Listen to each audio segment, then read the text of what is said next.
It's time to have your say. Welcome back to the Q&A, answering your questions in the wrestling community. It's time for episode 101 of Ask SCW.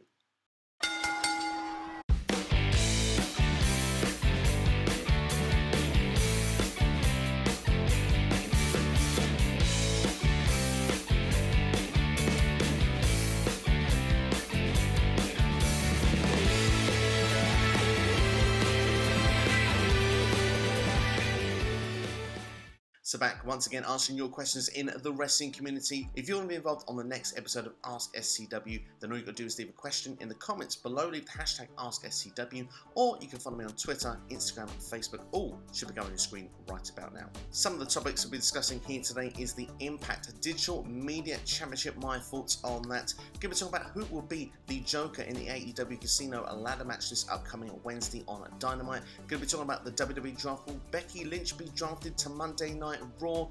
Was the draft on too early? And most importantly, where's Jackson Riker going to end up? Okay, maybe not that last one. But let's kick in our first question anyway this week, which comes from Eleanor. Given that Charlotte Flair is now on SmackDown, it seems likely Becky Lynch is being drafted to Raw. So do you see Becky and Charlotte switching championships for their new respective brands, like how the New Day and the Street Profits swapped last year? Big question to kick things off there, and like you said, and I agree, yes, I think Becky Lynch is going to be drafted to Monday Night Raw this coming Monday. I think Seth will be going with her as well, because Seth, I think, would fit quite nicely as the top heel currently going after Big E for the WWE Championship. I think that's a natural fit. Seth has been, well, he's been in the upper mid-card on SmackDown, but he was never going to get to that top position while Roman Reigns was over on SmackDown, so I think it makes sense to move him over. As though, going back to Becky Lynch and to your question there, the dynamic of both the women's champions being on the opposite shows, do they do what they did last year? I really hope not, because, I mean, I just think it's such a bad way just swapping championships over, and I believe the Street Profits become Grand Slam Tag Team Champions via that method, so I'm really not a fan of that. Adds another championship onto Charlotte's resume towards the 16. I just don't think anybody needs that. If anything, I would like to see it play into storyline that both of them actually are on the opposite brands and can actually go to the other show because they are the champion of that show. Perhaps even plays into Survivor Series rather than having the champion versus champion traditional match. Maybe it plays into title versus title. I mean, previously we've had Becky 2 belts. Maybe we have that scenario again, because Becky, she was then at that point in 2019 able to go on Raw and SmackDown. For me, it would make sense if that is the champion of that brand, even if they're drafted to the other show, they should be able to be on the opposite show. So maybe that could be a way of doing, I don't know, WWE's wildcard Raw or something like that, but at least it would make sense. So for me, that's how I hope it will go down. But of course, knowing WWE, it is potentially likely they could be swapping belts over unless one or both of them lose their championships before the actual draft takes shape, because as they said on SmackDown this past Friday, the draft actually doesn't take full effect until the night after Crown Jewel, which will be the first SmackDown afterwards. So we've got 3 weeks to see if there'll be any changes to champions if they actually switch to different brands. So it's going to be interesting to see how it's going to play out, but definitely I agree with you. I think Becky Lynch will be drafted to Raw. Maybe a big question as well, just before we move on to the next question, would be what if both of them are actually drafted to SmackDown still and Raw doesn't have a women's champion? Does it become a situation then where the 2 belt scenario plays in effect once again? Or like I say, surely at that point then that champion can represent both brands until they lose that championship, which at this point would be Charlotte Flair. Next question coming from Austin Whitley. With Charlotte going to SmackDown, who should she lose the Raw Women's title to? Well, if it's not going to be Becky Lynch at Survivor Series in title versus title, then, well, perhaps it's going to need to take place over the next 3 weeks on WWE TV. And of course, we're midway through the draft. Obviously, some superstars have been drafted to Raw, but they can't effectively, I suppose, be on Raw for 3 weeks. So that would rule the likes of Bianca Belair out at this point, unless it is night 2 of the draft, tomorrow night, where Charlotte drops the championship to a newly acquired Raw superstar. There is also the argument as well that perhaps people that are still on Raw, that have been drafted to Raw, could be a good natural fit.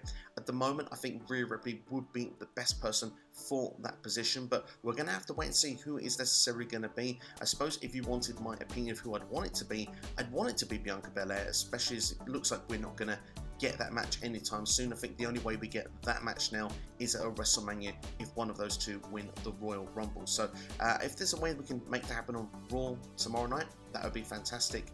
If not, I mean, I'm down for title versus title with Becky Lynch or Survivor Series, but again, this is probably more wishful thinking on my part. One other final note we should keep in mind as well is that we know the Queen of the Ring is due to take place over the next number of weeks in WWE as well. I believe the winner will be crowned at Crown Jewel. Maybe there's a scenario that that could take place as well, because if that superstar wins, they get a title opportunity. Maybe Charlotte Flair is the target if it's a Raw superstar who wins that tournament. And right now, my prediction for that tournament would be Shayna Baszler. So that is another potential of something we could see, because Shayna has been booked so dominant the last couple of weeks. I've been very invested if she was going to be pushed now towards the top of the card. I'm actually really intrigued where she's going to be drafted tomorrow night on Raw. I realise they've given about 4 answers here, so final answer, Bianca Belair to be the one to do it. That way then she can take on Becky Lynch at Survivor Series, and it can be champion versus champion, and that program can wrap itself up if Bianca Belair doesn't get the win at Crown Jewel.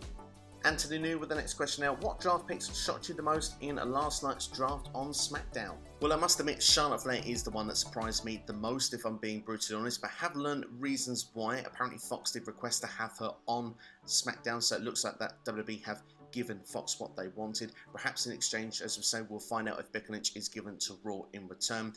Hit Row is another surprising one, although I had seen rumours suggesting that they could be a group that would be brought up during the draft, but I was more surprised they were put on SmackDown rather than Raw. But at the same time, I'm really pleased to see Hit Row on SmackDown. I think it could be a good natural fit, and I do think that gimmick definitely is money, and I'm interested to see if it can get over mainstream like it was getting over very quickly in NXT. Next question comes from Jamie Holmes asking, do you think the WWE draft has been done too early? With changes not going to play until after Crown Jewel, we have nearly 3 weeks to wait. Fantastic question. I must admit, when I was watching, I did feel initially the same feeling as you, but then I got to thinking about all the programs we've currently got in WWE, and we do need time to close them up. And with the draft coming to full effect immediately, do people then start abusing the brand split where they go over to other people's shows, or we don't see people interact and we have a promo on one show then a promo on another? It doesn't really connect for me, so it gives it a bit of time to actually close all the programs that they have on with the current situations on Raw and SmackDown as it is. So I'm actually more in favour in it, and if WWE want to be really clever as well, you look at Survivor Series is coming up. It's of course Raw versus SmackDown, usually traditionally on that show. Why not start feeding the storylines in now using superstars that will be moving over? For example, we've mentioned Charlotte Flair a number of times in this video already. She's the Raw Women's Champion. She's going over to SmackDown. Raw needs to keep that championship. Make her defend it on every show. Make her feel like I was mistreated on my way out of Monday Night Raw. I've got a reason to represent SmackDown and want to give SmackDown the W when it comes to Survivor Series. For that reason, I want to see sort of the storylines play out like that over WWE over the next 3 weeks with those superstars. Also finishing off the rivalries we've got going on, perhaps Edge and Seth Rollins if they're not on the same show. We know already that Becky Lynch, Bianca Belair, Sasha Banks is a triple threat match. Currently we know Bianca is going to Raw, so if she becomes SmackDown Women's Champion, what happens there? So there's all those different scenarios playing out, and they should make that really key onto WWE TV. They've got actually potentially a really golden opportunity to make Survivor Series mean something very quickly, very early, with a number of weeks to go. So I'm hoping WWE actually takes that opportunity and plays this onto our TV sets over the next number of weeks. Super Sonic X with the next questions now.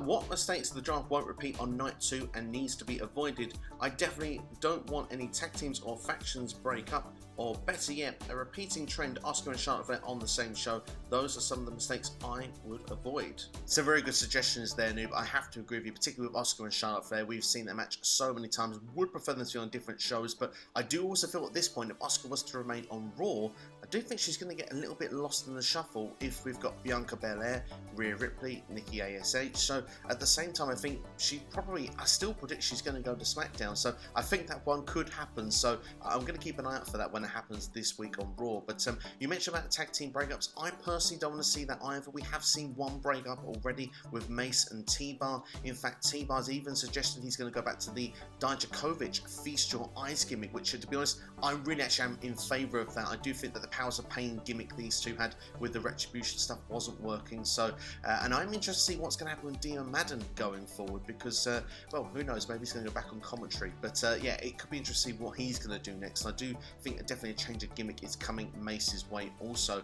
The only tag team I'd be okay with breaking up otherwise would be Omos and AJ Styles, just purely because I want AJ to go back being that single star, but then that would have to involve Omos perhaps going to SmackDown, as now Edge is going to Raw. I want Edge versus AJ Styles at some point in the future. But looking at it, yeah, I mean, for me, what I would choose, I mean, more of it comes down to the structure of the draft. I'd like to see the talent pool that are actually available in this draft. We didn't see that on night one of the draft, and to be honest, really, I mean, some may say that I'm wrong by saying this, but it's fun seeing people picked on a podium, but I do feel half of the picks are in the same show already. Like when we see Keith Bearcat Lee picked for Raw, it's like, well, he's already on Raw, so we're wasting TV time. Would it make more sense as well for the matches if they actually earned a draft pick like they did in the old days, and we kind of got that random generator on the screen? I think that would be quite a fun way to do it, because, for example, I mean, we could have a situation where they get one draft pick anyway, but maybe the winner of that match gets 2 draft picks or something. That way,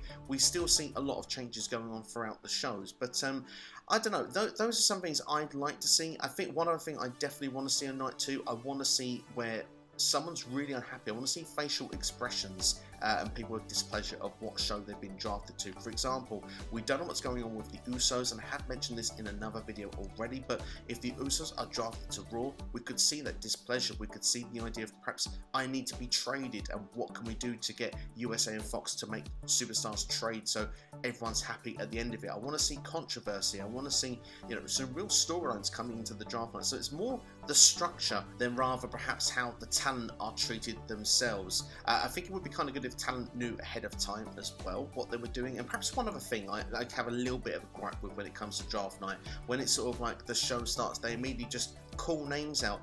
Give us a bit of buzz, make us wait 15 minutes, maybe even going to go to say that first draft pick, and someone interrupts and says, look, I know I'm going to be that first pick of the draft, and it's my show, and I know that this network wants me, stuff. Just play it out a little bit, get the fans where they're really, really hooked and need to know what those names are going to be. So yeah, those are the things that I want to see changed and added to draft night, because I think it'll add a lot more hype, a lot more excitement, and I think as a television viewer, yes, the draft is cool because you know what the show is going to be afterwards, but make it really impactful on the show that you're actually watching, to the point that you feel that you need to watch what goes on going forward, rather than just, yeah, I've seen that name go there, I've seen that name go there, oh, another tag team's been broken up there. Next question comes from Martin Lorenzo Carrillo. By the picks we have seen as of now during SmackDown this week, who will have their outstanding year from this point, and why do you think they have a chance of being able to do better things on the opposite roster?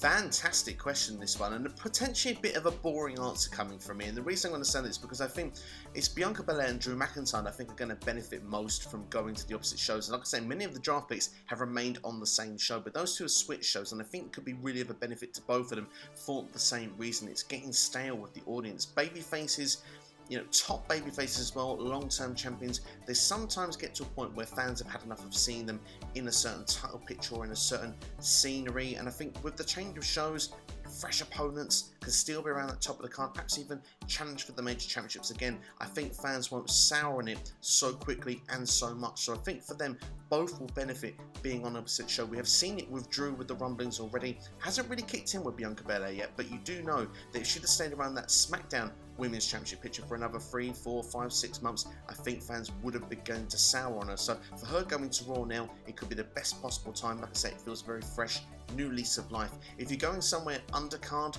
then I think that the ones that I think have got potential to be real mainstream that are unknowns at this point are Hit Row coming from NXT. Like I say, if that gimmick can really take off like it's been taken off in NXT, literally the sky is the limit for that quartet. And certainly with a faction as well going to SmackDown, with the likes of potentially the Bloodline being there, maybe the Hurt Business after this week, we could have some stable warfare going down on SmackDown also, so that could be really fun to keep an eye out for. And just before we go on to the next question, I'm going to say this name as because I think it will be the overall best pick when we look in a year's time. This person stayed on the same show. This is why I want to give them a separate shout out. I think Keith Bearcat Lee is going to have the best draft year going forward, because being on Raw with the change of what's going to be the gimmick, it looks like it's going to be more of a vicious, dominant Keith Lee, perhaps even a heel turn. I can't wait to see Keith Lee pushed further up and elevated in the card, perhaps even a match with Big E that really does invest me heavily. So I'm excited to see where that's going to go, and perhaps we looked at Big E, definitely was the pick of the draft last year, was I think, was in the pool 4, ends up being this year, the second draft pick, the #1 Raw draft pick. Keith Lee was in that sort of similar position, I think it was pool 3 this year, the last pick on that.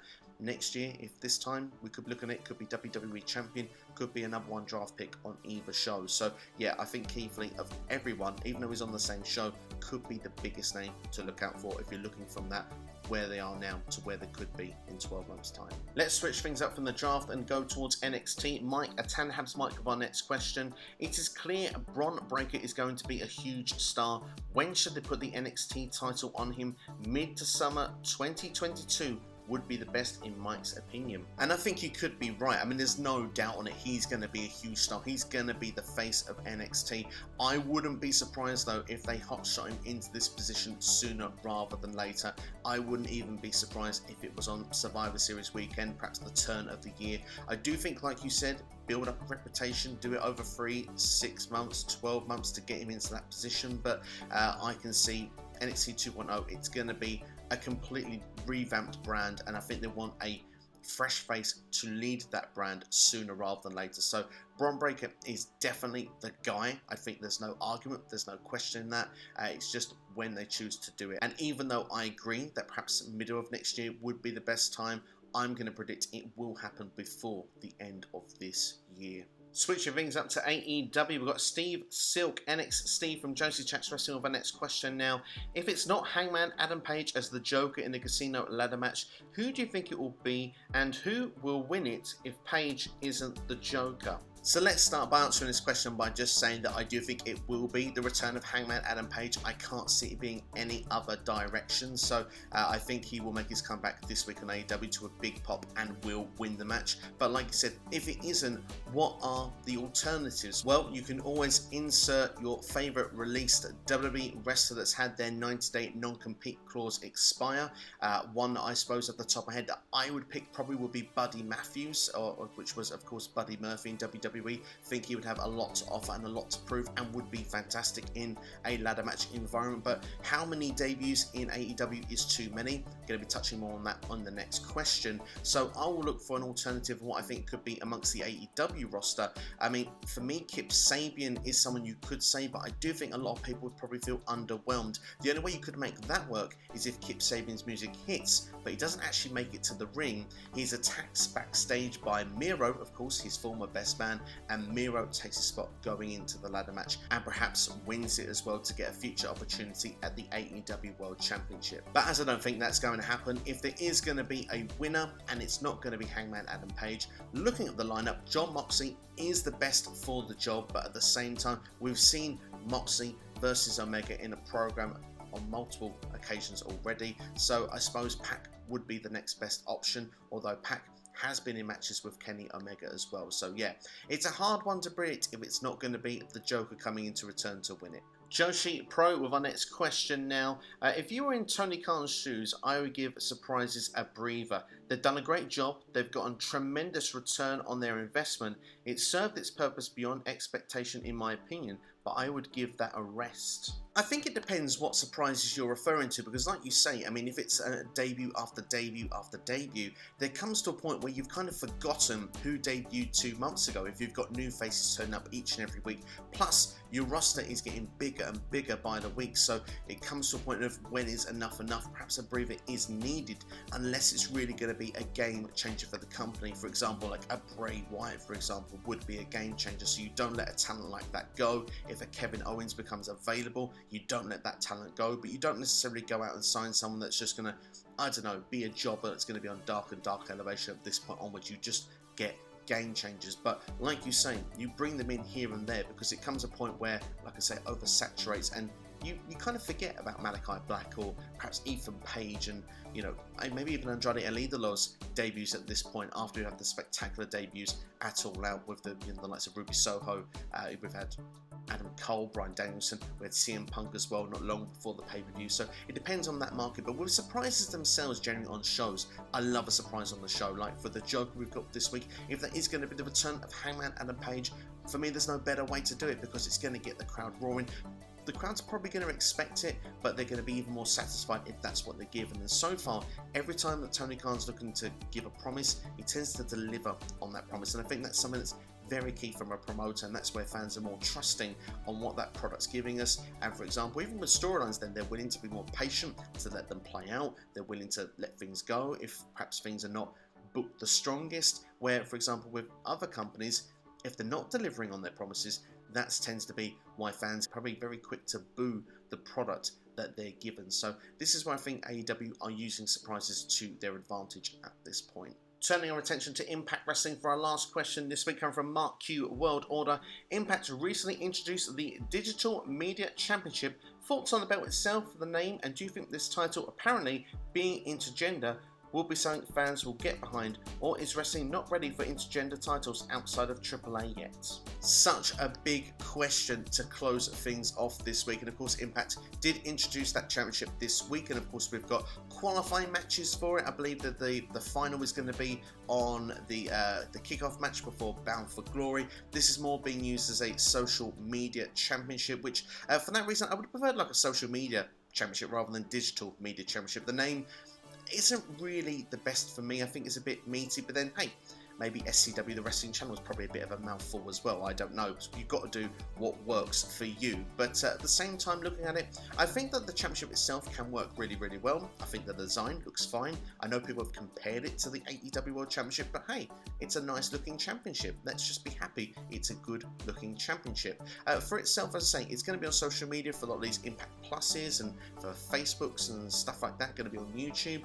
It's a good way for people to find the product. I mean, Impact has to do something different outside of the box, and of course WWE did the mixed match challenge a few years ago, and that had sort of mixed success. I mean, people weren't really so invested in it, but for a company like WWE, it's got such a big market, it's sort of, yeah, it's a good way to try and attract a new audience, but it wasn't doing enough for them for what they were doing. Impact has got a much smaller audience and needs to try and think of ways to get, you know, a new audience in from outside of the box. So social media, they've been quite good on it and trying to grow their platforms and stuff, and I think that how they work the Twitter and Instagram and Facebook, they do pretty well with it. So I think this could be a good way of engaging, getting new fans into the product. And of course, you know, with this being an intergender championship, that's not going to please everybody, but of course not every match is man versus woman. I think it comes down to your personal flavour. Of course, the message you can send is not always a good one, but you have to remember, if you understand wrestling, they're just performers, end of the day, and, you know, doing their thing. And of course, a lot of the women that do intergender matches tend to enjoy them. So from that perspective, I think it comes down to your flavour. But I think if you're inspiring a new fan base that comes and finds one of these matches, you know, you're going to get your men's matches, your women's matches, depending on how it's going to go down. And it just depends if people connect to those athletes. You know, for example, if you look at the women's division, some that have been going in the intergender matches previously, like a Chelsea Green, a Jordan Grace, maybe like a Rachel Ellering, could inspire a younger generation or a generation to want to get involved, to watch Impact. You know, for the men's side, maybe if John Skyler, Crazy Steve is your thing, maybe that might pull you in as well. But hey, we all start somewhere, and if it gets people watching on social media, they might say, hey, I need to tune into Access TV or on Fight TV or wherever Impact is in my area to be watching, and that's how you grow the fan base. Because there's no doubt Impact right now, it is number 3. It is behind, you know, WWE and AEW at this point. So they need to find a way to try and bridge that gap, and the Forbidden Door has done its part in one way, but this could be a new avenue that can do it in another way. And I think it's definitely a clever marketing idea, you know, to think of it as like the Internet Championship if you want. Zack Ryder, of course, had his own Internet Championship series going on YouTube that was massive. I know that was like 10 years ago, but still, if you can find a way to really get it over, it can really bring a fan base. So yeah, I mean, it's definitely something to give a chance. It's definitely something to try. I definitely think that this is definitely a much better idea than perhaps one of the more other outside the box ideas Impact has come with over the years. For example, like the Grand Championship, where they're the judges and the jury at ringside. That never really connected with me at all. But I think this one, you know, I think has potential. That's what I'd leave it at this point. I think time will tell with it. But I'm interested to know what your thoughts are in the comments below, as with any of the topics that have been discussed here today on Ask SCW. Thank you for everyone that's been watching. As always, it's really great to have you all on board. Like I say, if you want to be involved with the next episode, you can drop a question in the comments below. Leave the hashtag AskSCW, or you can follow me on Twitter, Instagram, Facebook. All should be covered on your screen right about now. Of course, the WWE Draft has taken over a lot of this video today, of course, and if you want to see all things WWE Draft, then this is the place to be. More draft picks were done on Talking Smack yesterday. That video is available on this channel right now, and as well as that, also give my reaction to Night 1 on SmackDown, and even the New Day being separated once again. I've given my thoughts and a little fantasy booking scenario of why that has been done. It could play in tomorrow night on Raw, so definitely videos I recommend checking out if you get the opportunity. But that's all from me anyway. Thank you for watching. Have yourselves a good one. You've been watching SCW here on YouTube. All the best. Like, share, subscribe, and I'll see you next time here on YouTube. All the best.